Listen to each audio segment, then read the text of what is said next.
This blue top is perfect. Nadia held the fabric up in front of the mirror and smiled at her reflection. The soft light in the bedroom made the color shine against her skin. Yes, she whispered to herself, this will look amazing on the island. She turned slightly and picked up another item from the bed. And these shoes? Perfect. Across the room, a suitcase sat open on the floor. Dresses, sunglasses, swimsuits, and sandals were carefully placed inside. Everything looked like it belongs to a magazine. On the phone screen beside her, a group chat was still active. Amara, tell me you packed something dramatic. Lila said, of course she did.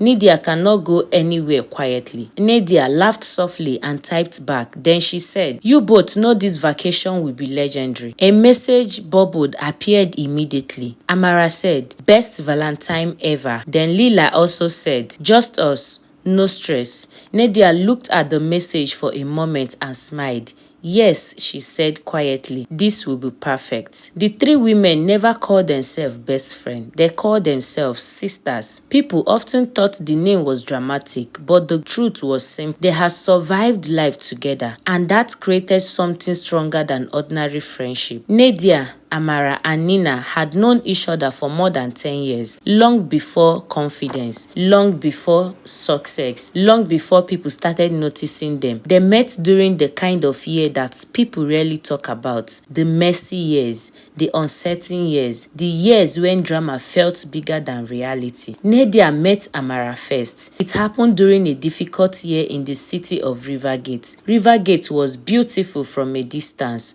tall buildings, busy streets, lights everywhere, but living there was not always easy.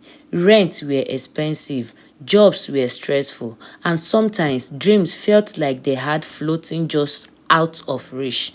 Nadia worked two jobs back then, one at a clothing store, another at a late night cafe. She was always tired, but she never lost her bold personality. Even when life was hard, Nadia had a loud laugh and a fearless attitude. She was the kind of woman who walked into a room and made people look up. Amara was different, quiet, thoughtful, observant. She worked at a small bookstore around the corner from the cafe, where Nadia was loud and expressive. Amara was calm and reflective, but somehow they balanced each other perfectly. Their relationship started with small conversation, late night coffees, shared compliments about work, long walk home after midnight. During those walks, they talk about everything, their childhood, their fear, their dreams. Sometimes the dream felt impossible, but saying them out loud made them feel real. Lila joined their lives almost by accident. She had just moved to Rivergate after a painful breakup. Her relationship had ended badly. Trust has been broken. Promises had disappeared. When she arrived the city, she was guided and distant. She did not trust people easily anymore. Nadia noticed her at first. One evening at the cafe, Lila sat alone in the corner with a notebook and a cup of tea. She looked like someone who wanted silence. Naturally, Nadia walked straight to her table. Hi, Nadia said cheerfully. Lila looked up, slightly surprised. Hello, you look like someone who needs better company. Lila blinked. What?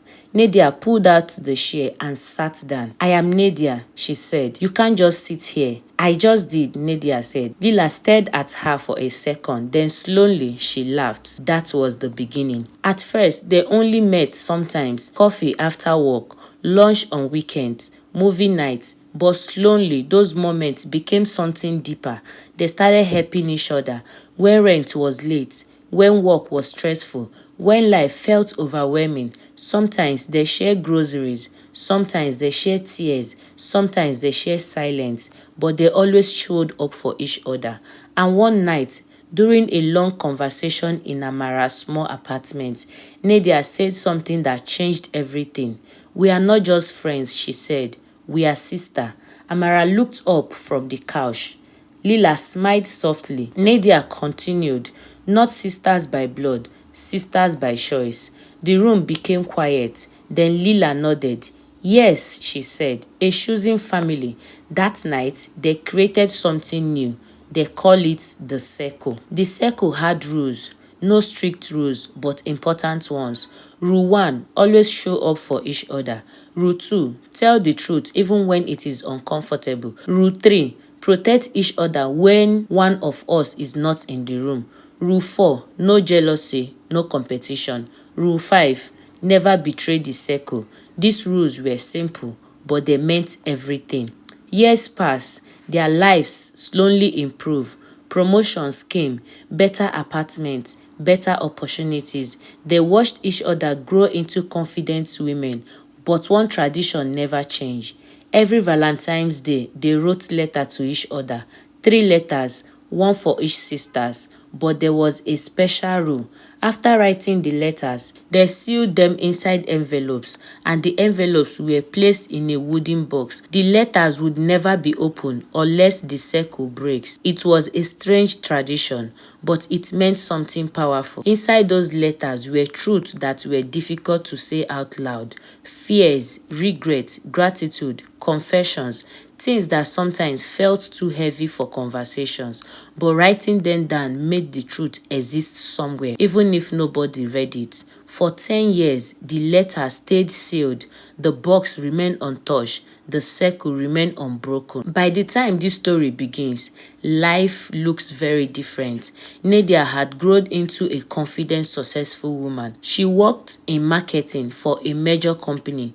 People admire her style and bold personality. When she entered the room, attention followed.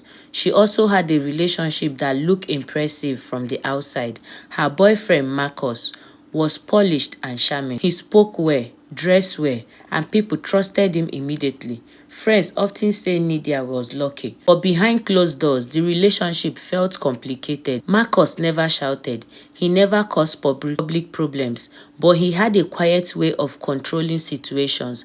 When Nadia stayed out late, he asked many questions. When she wear bold outfit, he complimented her first. Then later, he would suggest something more appropriate.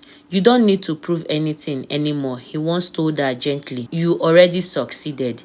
Nadia told herself that was love, protection, stability. But sometimes she felt smaller. Amara's life looked peaceful. She worked as an editor for a publishing company.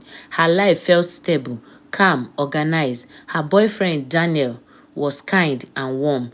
He talked about marriage often and children and their future home. Everything sounded reassuring, but sometimes things did not make sense. Daniel had unexplained late nights, missed calls, strange excuses. When Amara asked questions, he smiles. You worry too much, he would say gently. You know I love you. Amara wanted to believe him, and believing him was easier than asking harder questions. Lila has changed the most over the years. The guided woman had become softer, but she still kept part of her independency. Her relationship looked perfect to outsiders. Her boyfriend Ethan was attentive. He sent good morning messages every day. He remembered small details. He showed affection in public. At first, it felt wonderful, but sometimes it felt overwhelming. If she didn't answer quickly, he tested again. If she went out with friends, he asked for pictures. He always knew where she was. He calls it love, devotion, consistency. Lila told herself it was better than the cold distance relationship she had experienced before. Still, sometimes she felt a quiet pressure she could not explain. One Sunday afternoon, the 3 women sat on the brunch. Their usual cafe at Rivergate was warm and bright. Sunlight reflected off glasses of sparkling juice. The table was filled with food. They laughed easily, talked about work, fashion, travel, future plans. Other customers occasionally glanced at them, not because they were loud, but because confidence naturally attracts attention. At some point, Nadia stirred her drink thoughtfully. I have an idea, she said. Amara looked up. What kind of idea? Nadia leans back. This Valentine, we should do something big. Lila raised an eyebrow. Bigger than dinner, yes. Something different. Amara smiled slightly. You mean the letters? Nadia nodded. Yes, the letters. But also something else. Lila leaned forward. Go on. Nadia's eyes sparkled. A trip. Just the 3 of us. Amara immediately understood. No man allowed. Nadia laughed. Obviously, this is a circle business. Lila nodded slowly. I like that idea. They pulled out their phones. Soon they were scrolling through travel destinations. Excitement grew quickly. Then Nadia stopped scrolling. Wait, she said. This place. She turned the phone towards them. It shows a small private island called Azura Heaven. White beaches, quiet villas, clear blue waters, luxury without crowd. Amara smiled. That looked peaceful. Lila nodded. Perfect. Nedia raised her glasses to the circles. Amara lifted hers to sisterhood. Lila joined them to truth. Their glasses touched softly. None of them knew how important that word would become.